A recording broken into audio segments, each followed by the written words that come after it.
رسالة بتخدم أكتر من 1,000,000 مصري في السنة. بشكر الرسالة اللي عملت لنا السقف وحملت لنا العيال من النطرة. رسالة قالت لنا السقف والنطرة مش هتنزل علينا تاني.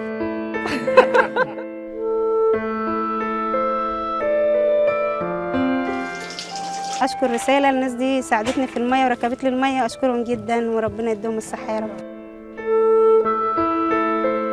شكرا للرسالة، وفرت لنا المية الحلوة. انا كانت ظروفي تعبانه جدا وما كانش عندي اي دخل خالص، لغايه ما رسالة عملت لي مشروع عرفت اربي ولادي منه الحمد لله. أنا قدمت في جمعية رسالة على مشروع سوبر ماركت، والحمد لله قدرت أقف على رجلي من تاني. جمعية رسالة ساعدتني في إن أنا أعمل جهاز شلل. الجهاز دوت فرق معايا كتير جدا في حياتي. كنت الأول بعاني جدا مع الجهاز القديم، بس دلوقتي مع الجهاز اللي ساعدتني فيه رسالة بجد حياتي اتغيرت. رسالة شلتني أنا زيهم. أنا مين؟ باجي هنا ببنتي كل يوم. أنا بحب رسالة. بسم الله الحمد لله. أسبق أروح رسالة أروح رسالة ألاقي نورة مصباحة. أنا في رسالة لقيت ولادي اللي أنا ما خلفتهمش.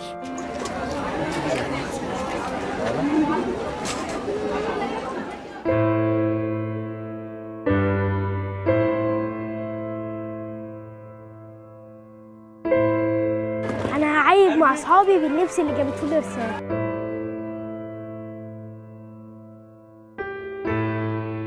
أنا لما جيت رسالة كنت بدور على حد يمديلي إيده عشان أعرف أكمل تعليمي ودراستي. الحمد لله لقيت ناس تمديلي إيديها، وفي رسالة اتعلمت إزاي أمد إيدي عشان أعلم غيري.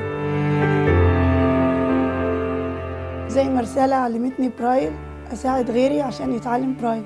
أنا في رسالة اتعلمت أقرا برايل وأكتب كمان.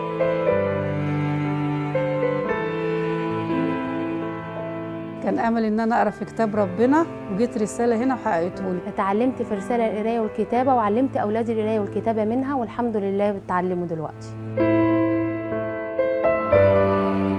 كلهم بيذاكروا لي كويس قوي في الرسالة. أنا بجيب 10 من 10 عشان بذاكر في الرسالة.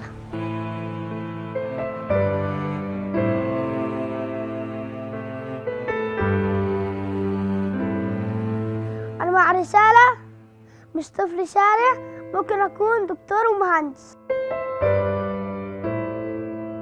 أنا كل يوم باجي في رسالة بتعلم وبكتب. أنا مش طفل شوارع، لسه طلعت.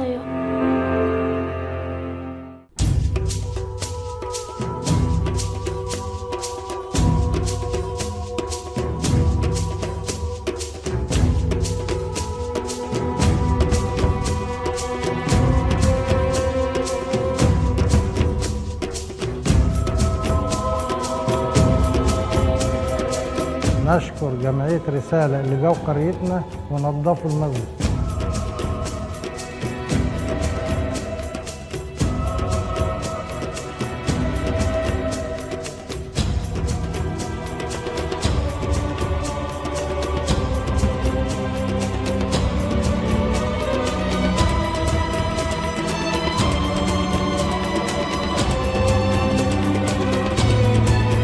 نشكر جمعية رسالة على مساهمتها في تجديد المدرسة.